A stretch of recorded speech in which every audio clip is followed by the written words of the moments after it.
Hi friends, మీ అమ్మగారు నాన్నగారు బాగుండాలని మనస్ఫూర్తిగా కోరుకుంటూ ఈరోజు స్టోరీ స్టార్ట్ చేయబోతున్నాను. ఈరోజు స్టోరీ చాలా డిఫరెంట్ అయింది. ఎందుకంటే ఎన్నో హర్రర్ స్టోరీస్లో ఇది చాలా డిఫరెంట్గా కొత్తగా అనిపిస్తుంది. మీరు ఎండ్ వరకు చూడండి, ఎండ్ వరకు చూస్తేనే మీకు తెలుస్తుంది. ఈరోజు స్టోరీ ఏంటంటే, ఒక అమ్మాయి పేరు మధు. తను నాకు ఇన్స్టాగ్రామ్లో పెట్టిన స్టోరీ. ఆ ఇన్స్టాగ్రామ్లో పెట్టిన స్టోరీ ఏంటంటే, మధు దగ్గర 7th క్లాస్ చదువుతుంది. 7th క్లాస్ చదువుతున్న మధుకి ఒకసారి ఏమైందంటే, తను ఎప్పుడు టీవీనే చూస్తూ ఉంటుంది. ఆ టీవీలో హర్రర్ స్టోరీ వస్తూ ఉంటుంది. హర్రర్ స్టోరీ చాలా బాగుండడంతో మధు ఎప్పుడు ఆ టీవీనే చూస్తుంది. ఆ హర్రర్ స్టోరీ దగ్గర ఆ సీరియల్ 1 అవర్ వస్తుంది. 1 అవర్ పాటు మధు టీవీలోనే ఉంటుంది, టీవీ మాత్రమే చూస్తుంది.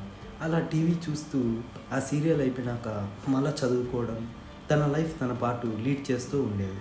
అలా లీడ్ చేస్తూ ఉన్నప్పుడు ఒక నైట్ ఏమైందంటే, ఆ రోజు అమావాస్య. మధు తన పాటికి తను నిద్రపోతూ ఉంది. అయితే తనకు ఒక కల వచ్చింది. ఎవరో టీవీలో నుంచి బయటికి వచ్చి తన పక్కన నిద్రపోయినట్టు కల వచ్చింది. అది కూడా ఒక దెయ్యం. తను వెంటనే కళ్ళు తెరిచి తన పక్కన ఉన్న దుప్పటిని మెల్లగా ఓపెన్ చేస్తే అక్కడ నిజంగానే దెయ్యం ఉంది.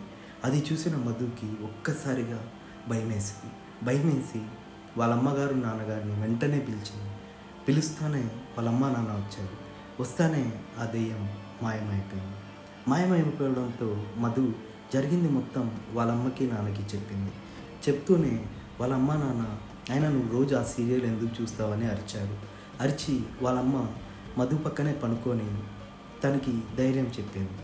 ఆ తర్వాత మధు మరుసటి రోజు ఏమనిందంటే, వాళ్ళ అమ్మగారిని అడిగింది, నేను రోజు సీరియల్ చూస్తూ ఉంటాను కదా, నువ్వు ఎందుకు ఒక్కసారి కూడా నన్ను నచ్చవు అని అడిగితే ఇక్కడే ఒక షాకింగ్ ట్విస్ట్ మనకి బయటపడింది. ఏంటంటే, మధు ఆ సీరియల్ ఏం చూస్తుందంటే, మధు వాళ్ళమ్మ చెప్పింది, నువ్వు ఎప్పుడు టీవీ ఆఫ్ అయిపోయి ఉంటుంది, ఆ సీరియల్ని చూస్తూ ఉంటావు, ఆ టీవీ ఆఫ్ అయిపోయిన సీరియల్ని చూస్తూ ఉంటావు, ఆ టీవీనే చూస్తూ ఉంటావు, దాంట్లో ఏ సీరియల్ రాదు అని చెప్పడంతో మధు చాలా భయపడింది.